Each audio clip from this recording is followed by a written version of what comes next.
If you ever lay a hand on me again, I'll make sure you regret it for the rest of your miserable life."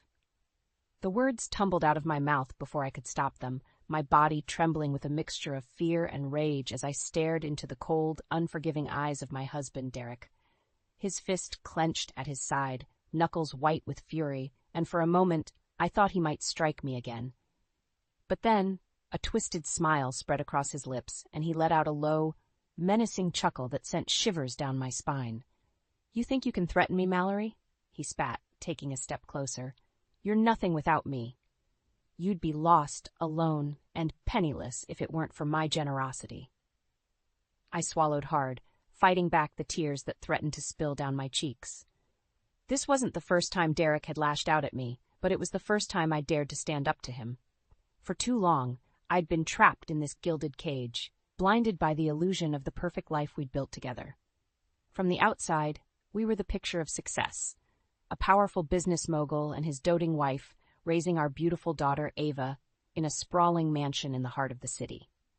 But behind closed doors, Derek's true nature revealed itself, a toxic blend of manipulation and control that had slowly isolated me from my friends and family. "I'm warning you, Derek," I said, my voice quivering despite my best efforts to sound strong. "If you ever touch me or Ava again, I'll leave, and I'll make sure you never find us." His eyes narrowed, and for a split second, I thought I saw a flicker of fear cross his features. But just as quickly, it was gone, replaced by that familiar smirk that made my skin crawl. "You're not going anywhere," he growled, closing the distance between us. "You're mine, Mallory, and if you ever try to leave, I'll make sure you regret it." With that, he turned on his heel and stormed out of the room, leaving me alone with the weight of his words hanging heavy in the air. I sank to the floor, my body racked with sobs as the reality of my situation crashed down around me. I had to get out. For Ava's sake, and for my own.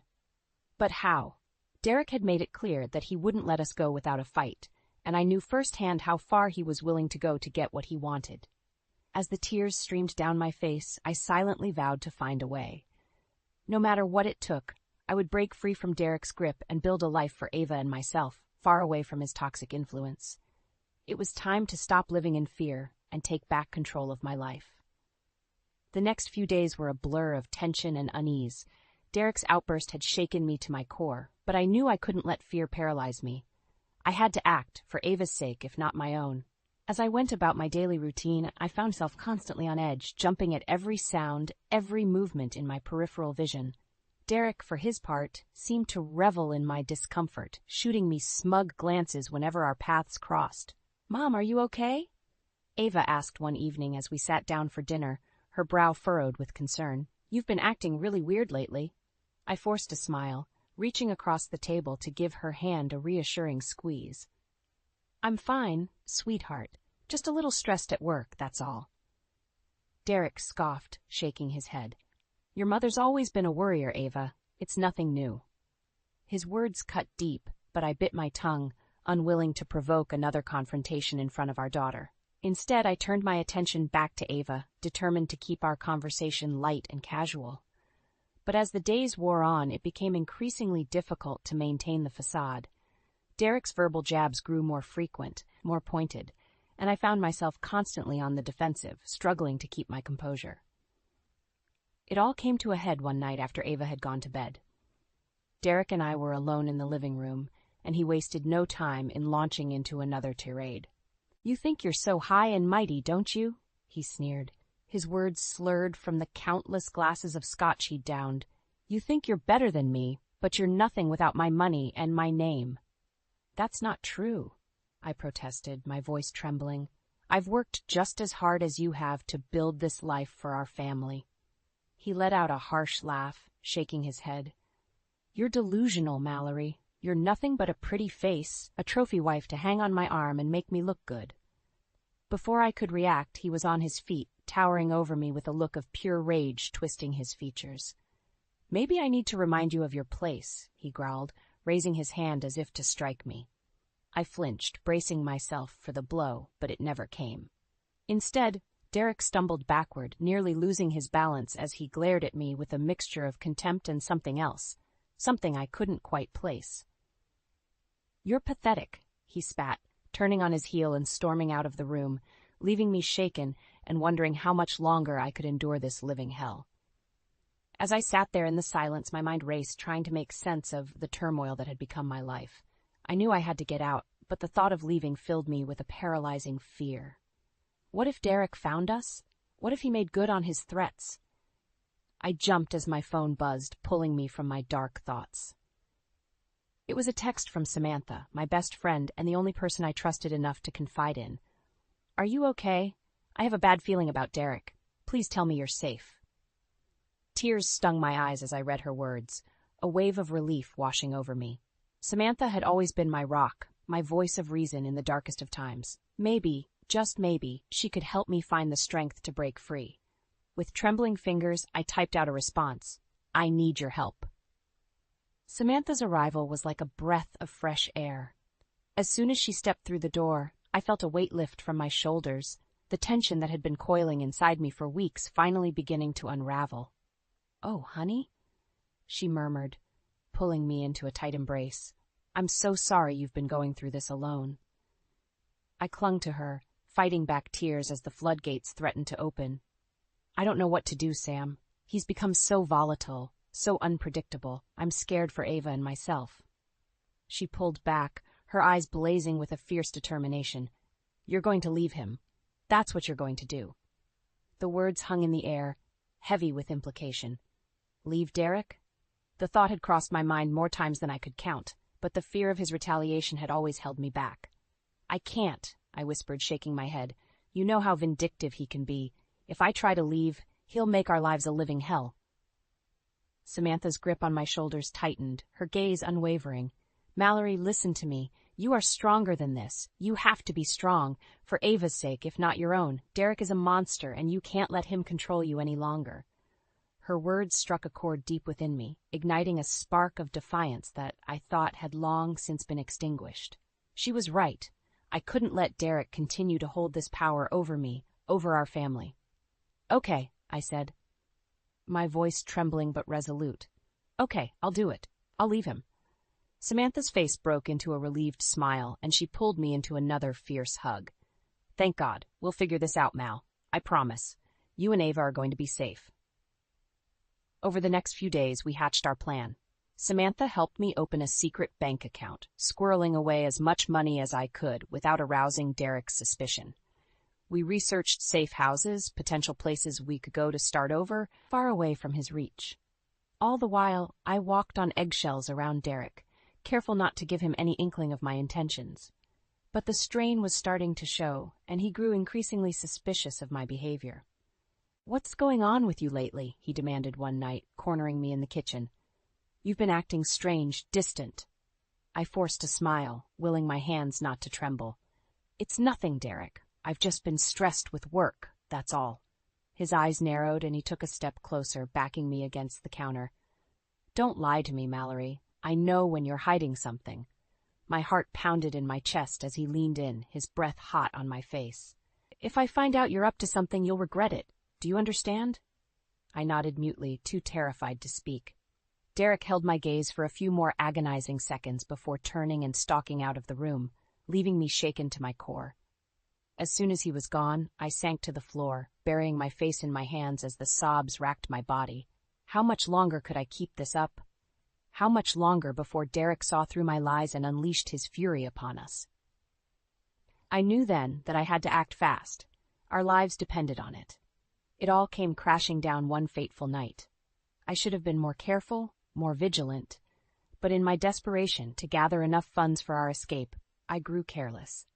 I had just returned from a clandestine meeting with Samantha, slipping the latest cash withdrawal into the hidden compartment in my closet, when I heard the unmistakable sound of Derek's footsteps approaching. My heart dropped into my stomach as he flung open the bedroom door, his face contorted with rage. In his hand, he clutched a crumpled envelope, one of the many I had used to squirrel away our escape money. "What is this?" he snarled, brandishing the envelope like a weapon. "What the hell have you been up to, Mallory?" I froze, my mind racing as I scrambled for an excuse, any lie that might defuse the situation. But Derek was having none of it. In a flash, he crossed the room and yanked open the closet door, his eyes widening as he discovered the hidden stash of cash. "You lying bitch," he growled, whirling on me with a look of pure fury. "You were planning to leave me, weren't you?" I tried to speak, to explain, but the words caught in my throat as Derek advanced on me, his fists clenched at his sides.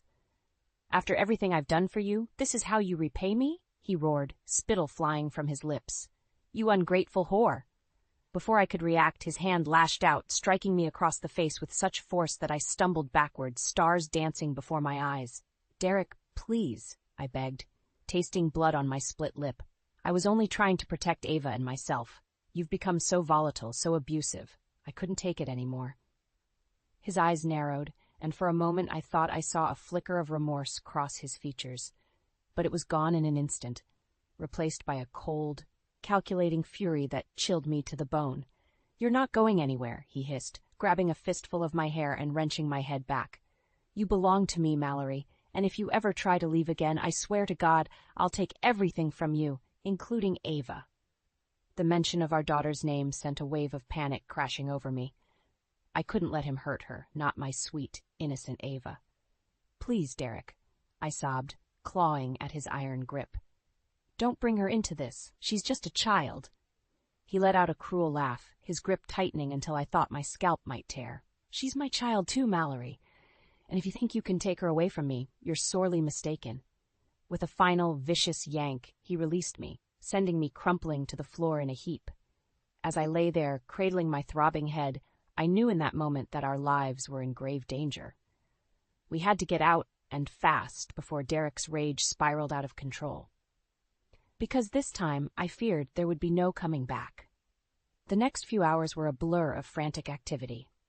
As soon as Derek stormed out of the bedroom, I sprang into action, my mind laser-focused on one goal: getting Ava and myself out of that house before it was too late. I scrambled to gather our essentials: a few changes of clothes, our passports, and the meager stash of cash I had managed to squirrel away before Derek discovered my plan.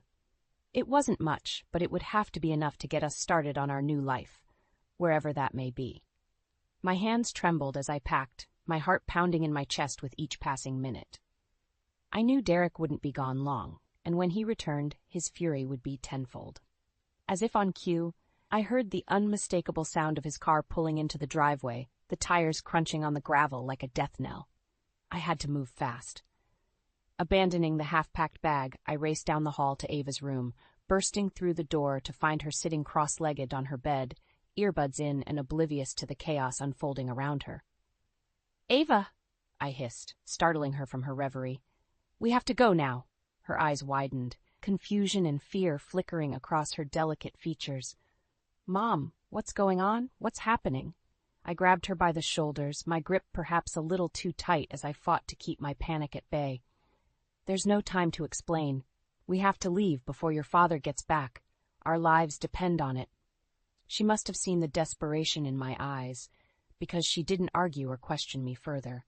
With a shaky nod, she rose from the bed and followed me back to the bedroom, where I hurriedly stuffed the last of our belongings into the bag. The sound of the front door slamming sent a jolt of terror through me, and I froze, my heart in my throat. "Mallory!" Derek's voice boomed from downstairs, laced with a menacing fury that made my blood run cold. "Where the hell are you, you lying bitch?" Ava whimpered, her eyes wide with fear, and I knew we had to move, now or never. Slinging the bag over my shoulder, I grabbed her hand and pulled her towards the bedroom window, my mind racing as I formulated our escape route. "We're going out this way," I whispered, already working to pry open the stubborn pain. "There's a trellis on the side of the house. We can climb down and make a run for the car." Ava nodded, her face pale but resolute. In that moment, I saw a strength in her that I hadn't realized she possessed, a steely determination that filled me with equal parts pride and sorrow. No child should ever have to experience the horrors we had endured. With a final heave, the window gave way, and I ushered Ava through, following close behind, just as the sound of Derek's thunderous footsteps reached the top of the stairs. We moved quickly, silently, our hearts pounding in tandem as we shimmied down the trellis and hit the ground running. The car was just ahead, our salvation glinting in the moonlight like a beacon of hope. But as we neared it, A figure emerged from the shadows, blocking our path. Derek? Going somewhere? He sneered, his eyes glinting with a feral madness that sent chills down my spine.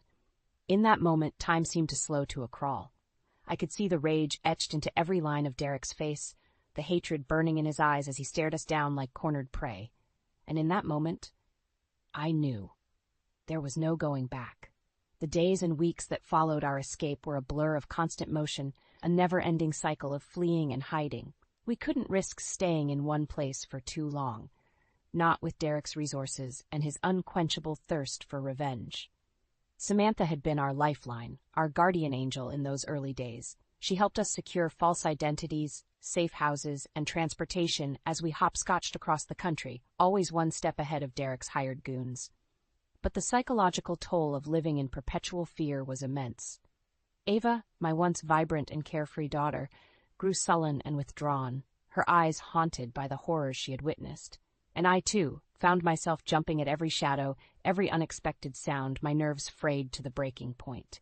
Still, we persevered, driven by the knowledge that the alternative, falling back into Derek's clutches, was unthinkable.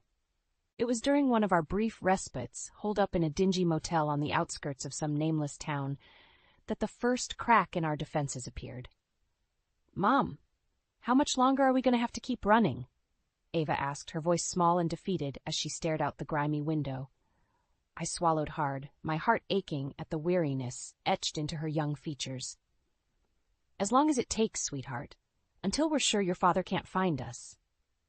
She turned to face me, her eyes brimming with unshed tears. "But what if he never stops looking?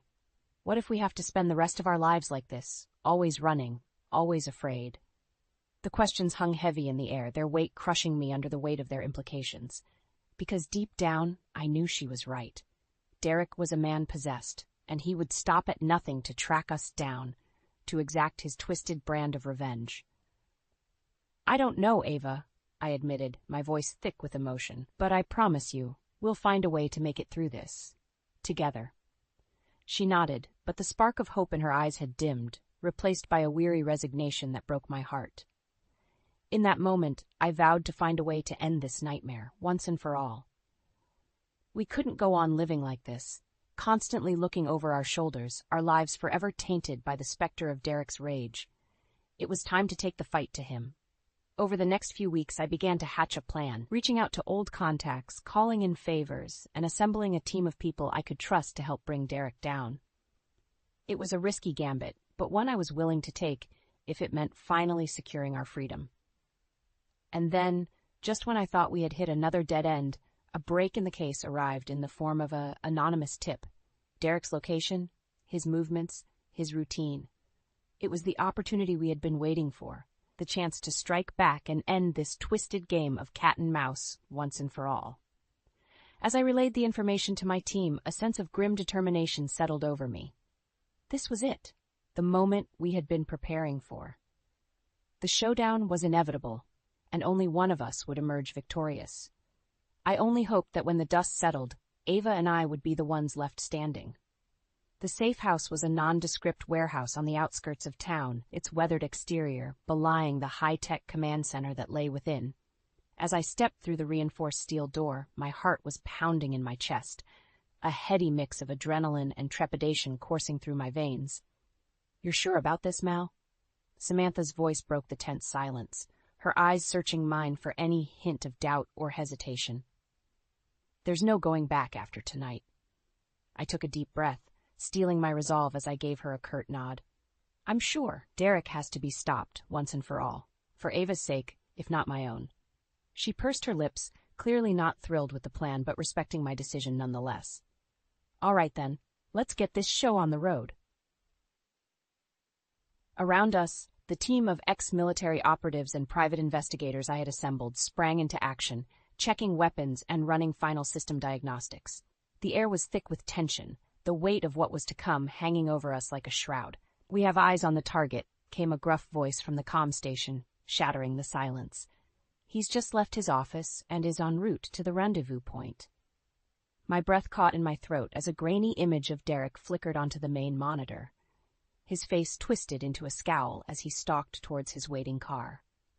Seeing him again, even through the distorted lens of a surveillance camera, sent a chill down my spine and reignited the smoldering embers of fear and rage that had burned within me for so long.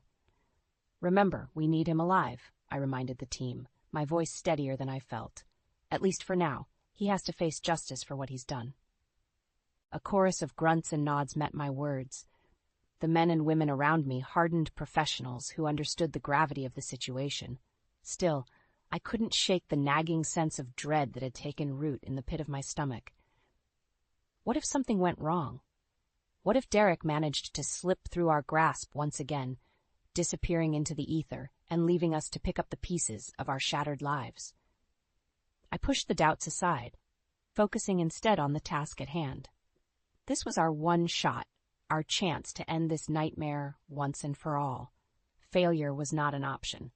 The minutes ticked by like hours as we waited with bated breath, tracking Derek's movements on the monitors until finally the call came in.